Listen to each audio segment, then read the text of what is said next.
안녕하세요. 미카엘입니다. 카카오의 독주, 이 독점 카카오를 제재하기 위해서, 견제하기 위해서 각 지자체별로 이 플랫폼 택시를 만들고 있습니다. 많은 부분이 거의 대부분 초창기에는 처음에 시작할 때는 좀 성장세를 펼쳤으나, 날이 지날수록, 기간이 지날수록 좀 이게 하락하는 그런 추세를 보이고 있습니다. 부산의 동백콜 택시도 엄청 처음에 잘 됐지만, 뭐 예전 같지는 않다고 합니다. 수원의 이택시, 인천의 뭐 이음택시, 그리고 대구로 같은 경우는 또 대구로라고 택시가 있죠. 이런 식으로 각 지자체별로 이렇게 플랫폼 택시가 있습니다. 그리고 또 이제 최근에는 서산시에는 또 이제 온다택시, 지금 온다택시는 서울이죠. 이 온다택시가 인천에도 상륙을 했고요. 그 다음에 또 서산에도 통합형, 충청남도 최초 통합형 택시로 또 온다 택시가 운영을 한다고 합니다. 이렇게 온다 택시는 지금 전국적으로 지금 계속 발뻗어 나가고 있는 추세이고요. 포항시도 이제 공공형 택시로 이렇게 또 만들었습니다. 타보소라는 택시로 이렇게 또 플랫폼 택시를 만들었습니다. 각 지자체별로 이렇게 플랫폼 택시를 만들고 있어. 이렇게 각 지자체별로 있는 플랫폼 택시는 그 지자체에 맞는 성격에 맞춰서 뭐 그 지역의 뭐 지역 화폐로 또 결제를 할 수 있는 그렇게 좀 지역에 맞게 이렇게 설정이 되어 있지만, 제가 볼 때는 이렇게 해서는 이 카카오를 견제하기는 힘이 들다고 생각이 듭니다. 전국적인 통합, 이 플랫폼 택시가 아닌 이상은 거의 나중에 기간이 지나면 다 쇠퇴할 것으로 보여지는데요. 그나마 지금 갖고 있는 뭐 온다 택시 같은 경우는 좀 전국으로 좀 뻗어 나가려고 하는 그런 움직임 때문에 또 팀원이로 또 되어 있어서 오히려 조금 더 강세가 아닐까 그렇게 생각이 듭니다. 아니면은 지금 기존에 뭐 부동의 2위를 차지하고 있는 또 1위와 격차도 어마어마한 이 우버 택시, 이 우버가 사실상 기사들이 많이 또 회피하고 있기도 합니다. 지금 뭐 콜이 울리는 것은 수도권에 한해서만 좀 우버가 좀 울리는 편이지, 그 외 지역에서는 그다지 많이 울리지도 않고요. 카카오가 콜이 넘쳐났을 때, 그러할 경우에만 또 이제 시민들이 카카오 콜이 안 잡히니까 이 차선책으로 우버라든가 다른 뭐 리본 택시라든가 그 지역형 택시를 이용하는 편이 대부분일 것이라고 생각이 듭니다. 그래서 카카오를 견제할 수 있는 플랫폼 택시는 전국 통합형 외에는 답이 없다라는 게 제 생각입니다. 그 외에 우버 택시가 1위와 좀 격차가 벌어지긴 했지만, 이 격차를 줄일 수 있는 방법은 우버 택시가 예전에 티맵 택시처럼 사용자들이, 기사들이 좀 편리하게 사용할 수 있는 이 콜 화면을 바꾸는 작업밖에는 없다고 생각을 하는데요. 그렇게 지금 뭐 천몇백억이라는 이런 손해를 보면서까지도 계속 유지하고 있는 것이 저는 좀 이해가 가질 않습니다만, 좀 대부분의 택시 기사님들이 고령자임을 감안한다면 우버 택시는 이 사용 화면을 카카오 택시라든가 다른 플랫폼 택시들처럼 좀 간편하게 사용할 수 있게 그렇게 만드는 것이 1위와 격차를 줄이는데 가장 큰 도움이 될 거라고 생각이 듭니다. 근데 뭐 어차피 우버는 바꿀 생각이 없는 것 같고요. 그래서 이제 국토부에서 새로운 플랫폼 택시를 만들려고 하고 있습니다. 그래서 지금 이 플랫폼 관련된, 예전에는 이제 타다가 있었죠. 근데 이 타다는 렌트카로 운영하다 보니까 타다 금지법 때문에 새로운 플랫폼 택시들이 이 택시 업계로 진입하기가 힘들었습니다. 너무나 많은 그 진입 장벽이 높아서요. 제약도 많고, 그래서 새로운 용역을 줘서 어떻게 하면 새로운 플랫폼 택시를 만들 것인가, 이렇게 지금 용역을 내놓은 상태입니다. 플랫폼 운송사업 인센티브를 부여하는 방안을 예시를 했는데요. 비선호콜, 그러니까 우리가 흔히 말하는 똥콜이라고 하겠죠. 이런 것들을 수락하시는 분들과 무사고 운전자에게 부가세를 환급을 하는 방안과, 그리고 육아 보조금, 차량 개조비, 특별 교통수당 바우처를 지원하고요. 우소 플랫폼 기업의 정책 펀드 등 투자를 지원하고 정부 주도 내에서 홍보 및 인증을 지원한다고 합니다. 그러니까는 국토부에서 나서서 이 카카오를 견제할 수 있는 그런 플랫폼 택시를 만드는 것이라고 생각해도 무관할 것 같습니다. 용역 긴급 입찰 공고가 나왔는데요. 플랫폼 운송사업 신규 진입 지원 방안 마련 연구입니다. 입찰이 이제 9월 22일 10시 25분이고요. 자, 요때 이제 플랫폼 운송사업 신규 진입 지원 방안인데요. 요렇게 이제 요것을 한번 제가 한번 내용을 봤습니다. 운송 플랫폼의 제도적 기반을 마련하기 위해서요. 여객 자동차법에 의해 근거돼서 이렇게 또 이제 새롭게 만드는 것입니다. 운송 플랫폼 사업을 통해 교통 약자, 고급 의전, 통근, 통학 서비스 등 다양한 혁신 서비스가 도입되고 있으나 24년 기준 현재 4개사만 허가를 받아서 영업하고 있는 상황으로 활성은 아주 저조하다고 합니다. 운송 플랫폼 시장의 양적, 질적 성장을 위해서는 신규 진입 장벽을 해소하고 신규 기존 사업자에게 유인이 될 수 있는 인센티브도 필요하다는 그런 의견은 그러한 배경과 목적이 있습니다. 이게 만드는 것은요, 이 운송 플랫폼에 적용되고 있는 이 알고리즘 적용 방안인데요.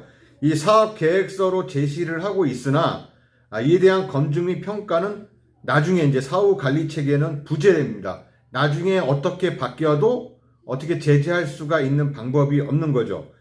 이 알고리즘 배차, 기사 평가 등은 영업 비밀 등의 사유로 비공개가 되고 있습니다, 현재. 그래서 플랫폼 운수 업계의 공정성에 대한 불신을 해소하는 데 한계가 있고요. 예를 들면 카카오입니다. 원활한 여객 서비스 제공 및 공정한 시장 환경 조성을 위해 운송 플랫폼의 배차, 요금 산정, 기사 평가 등 알고리즘에 대한 객관적 평가가 필요하다고 합니다. 예를 들어서 이제 카카오 택시 경우 처음에는 이 알고리즘을 공개를 했습니다. 그런데 이 배차 알고리즘이 AI로 바뀌면서 수락률에 의한 배차, 기사와의 ETA 거리 하면서 AI가 알아서 배차하기 때문에 우리는 관여를 하지 않는다. 알고리즘 조작 이런 설에 대해서 콜 몰아주기, 불공정 배차 이런 설에 대해서 아주 부인을 했고 알고리즘을 공개라 했지만은 이 영업 비밀이다 하면서 공개를 하지 않고 자체적으로 어떠한 연구원들을 모집을 해서 거기서 자체적으로 검토를 하고 자체적으로 우리는 이상이 없다. 이렇게 또 결과를 발표를 했기 때문에 믿을 수가 없는 거죠. 그래서 이제 이 국토부에서는 이 사후에도 이렇게 알고리즘을 공개를 할 수 있는 그러한 법적 제재를 만든다는 것입니다. 지금 카카오는 처음에 그러니까 기존에 하신 분들은 다 아시다시피 지금의 우버라든가 다른 플랫폼 택시들처럼 먼저 누른 사람들이 승객과 가까운 지역에 있는 먼저 누른 사람들이 먼저 배차가 되었었습니다. 기존의 우버라든가 지금 현재 있는 다른 플랫폼 택시들과 다를 게 없었죠. 그런데 어느 날 이제 택시 대란 이렇게 그런 게 일어나면서 기사들이 코를 골라 맞는다 어쩐다 또 이런 말들도 있고 이러면서 그게 갑자기 AI로 바뀐다. 그래서 AI가 자동으로 배차를 시스템한다. 그러니까 코를 많이 받는 사람한테 더 열심히 일하는 사람한테 코를 더 많이 주기 위해서 이런 식으로 하면서 수락률에 의한 배차 AI가 한다. 이러면서 또 거기다가 가맹 택시를 만들었죠. 그것도 본인들이 직접 가맹 택시 회사를 운영하기도 했고요. 이러면서 점점점 불신이 아주 커져갔던 것입니다. 그래서 이런 불신들을 없애자는 취지인 것이죠. 플랫폼 운송사업 허가기준 완화 방안 마련인데요. 교통약자 프리미엄 서비스에 제한되지 않도록 합리적 차종 제한 및 촬영 등 허가기준을 완화하고 규제 샌드박스를 포함해서 이런 방법을 도출하는 그러한 제안입니다. 인센티브 부여 실행 방안이라는 것인데요. 플랫폼 사업자, 운수 종사자 대상으로 금전적 각 인센티브 방안을 평가하고 구체적 실현 방안을 마련하는 것입니다. 재원은 이제 지급 대상자, 지급 규모 등을 법령 개정안을 마련하고요. 뭐 예를 들자면 2003년 용역 연구 결과인데요. 무사고 운전자, 뭐 비선호컬 수행 운전자, 부가세 환급, 육아보조금 지원, 특별교통수단 바우처, 차량 개조비 등 이런 식으로 해서 어떻게든지 기사에게 혜택이 돌아갈 수 있도록 그러한 실행 방안을 마련한다는 긍정적인 방안입니다. 또 긍정적 사업 환경 조성, 투자 환경 조성 등 간접적 인센티브 방안을 검토하고요. 구체적 실행 방안 및 법령 개정안도 마련한다고 합니다. 세 번째, 운송 플랫폼 알고리즘 평가 방안 수립인데요. 아까 앞서 말씀드렸던 카카오의 이런 갑질 때문에 알고리즘 평가 관련 운송 플랫폼 및 타 업체 플랫폼 국내외 사례 조사 등을 통한 플랫폼 알고리즘 평가 추진 방향을 정립을 하고요. 평가 항목에선 평가 위원 구성, 보안 관리 등 운송 플랫폼 알고리즘 평가에 필요한 기술 사항을 검토하고 평가 운영 활용을 위한 법령 개정안을 마련한다고 합니다. 지금 카카오 문제 때문에 그런 것입니다. 결국은요. 그래서 플랫폼 운송 사업의 일반 서비스 운행에 대한 택시 업계와의 업역 간 갈등을 해소하고 기사와 플랫폼사 간 알고리즘 불공정성에 대한 의문을 해소하는 그러한 방법으로 이렇게 공개적으로 또 어떠한 기준을 국토부에서 마련한다는 것입니다. 물론 영업 비밀일 수도 있습니다만 일반에게는 알고리즘을 공개하진 않더라도 이렇게 플랫폼을 관리하는 택시를 관리 감독하는 그러한 정부가 국토부가 되겠죠. 국토부에는 이런 것을 제공을 하고 국토부에서는 뭐 비밀리에 발설을 하지 않으면 되니까요. 영업 비밀이라고 하니까 그런 식으로 우리는 이렇게 영업을 하고 있다라고 이야기하면 될 것인데 그것 자체도 영업 비밀이라고 공개를 하지 않고 있습니다. 무조건 그냥 우리는 알고리즘에 의해서 배차가 된다 이런 식으로 얘기하고 저는 공정성이라고 하는데 도무지 저는 공정성이라고는 아예 저는 생각하지 않습니다. 뭐 신규 가맹 가입자가 새로 들어가면은 여기 비가맹일 때는 완전히 손가락 빨고 멍 때리던 기사가 가맹에 가입하고 나서는 갑자기 콜을 많이 받는 그런 것이 알고리즘 조작이 아니고서는 도저히 이해가 될 수 없는 방안이거든요. 그러니까 돈을 내는 사람들에게는 더 많은 콜, 더 좋은 콜들을 준다는 것입니다. 사실상 다른 분들이 착각하고 있는데요. 가맹 택시와 비가맹 택시의 차이점은요. 일단 카카오 같은 경우는 가맹콜과 비가맹콜이 있습니다. 그래서 사용자들이 가맹 택시를 불렀을 때는 당연히 가맹 택시에게만 배차가 되는 것이 맞습니다. 그런데 비가맹 콜, 일반 콜을 불렀을 때는 이 일반 콜은 똑같이 가맹 택시나 비가맹 택시에게나 똑같이 배차가 돼야 된다는 것이죠. 그래서 가맹 택시에 가입을 하는 이유가 비가맹 택시 콜도 받고 가맹 택시 콜도 받고 그래서 또 가맹 택시에게는 또 호출비라든가 어떠한 인센티브들이 있죠. 그런 혜택을 누리기 위해서 가맹에 가입을 하는 것이지 이 비가맹 콜들도 더 받기 위해서 가는 것이 아닙니다. 그런데 마치 사람들은 내가 돈을 더 내기 때문에 당연히 가맹콜도 받고 비가맹콜도 내가 돈을 내기 때문에 받는다고 착각하고 있는 것입니다. 지금 다시 한번 말씀드리지만 가맹택시와 비가맹택시의 분류를 하자면 가맹택시는 가맹콜과 비가맹콜도 다 같이 받는 것이고 비가맹택시들은 가맹콜을 당연히 못 받는 일반 콜에 한해서만 받을 수가 있는 것입니다.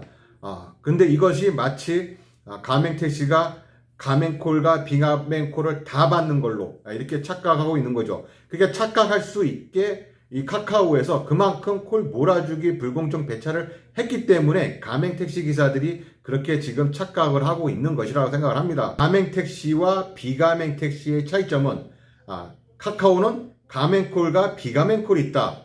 그래서 가맹택시 같은 경우는 가맹콜도 수행하고 비가맹콜도 수행한다. 그러니까 1차적으로 먼저 가맹콜과 비가맹콜이 먼저 들어왔을 때 가맹콜부터 수락이 됩니다. 그리고 비가맹 콜도 수행하는 거. 가맹콜이 없을 때 비가맹콜도 수행을 하는 것이고요. 비가맹 택시는 오로지 그러니까 일반 콜만 수행을 할 수 있는 것이고, 이렇게 딱 나눠지어지는 건데, 이것이 무슨 AI로 인해서 또 수행률, 뭐 아니면 수락률, 이런 식으로 뭐 하여튼 비공개적으로 이 알고리즘을 만들어 놓고 콜을 더 많이 받는 사람에게 콜을 더 많이 준다, 이런 식으로 현혹되고 하고 있고요. 뭐 사실상 뭐 비가맹 택시임에도 불구하고 뭐 올수락하고 다니시는 분들 계시죠. 이런 분들 일반 분들보다 콜 많이 받긴 많이 받습니다만, 정말로 똑같이 비가맹 택시가 올수락하고 또 가맹 택시도 콜 멈춤을 안 하고 올수락했을 경우에 똑같이 위치가 똑같으냐? 아닙니다. 아무리 비가맹 택시가 아무리 열심히 해도 가맹 택시를 이길 수는 없습니다. 물론 이제 거기 매출에 가맹 콜도 포함이 되어 있어서 뭐 그렇게 생각할 수도 있겠지만, 사실상 가맹 택시들도 콜 받는 위주가 대부분이 일반 콜이지 가맹 콜의 그러한 비율은 높지 않을 거라고 생각이 듭니다.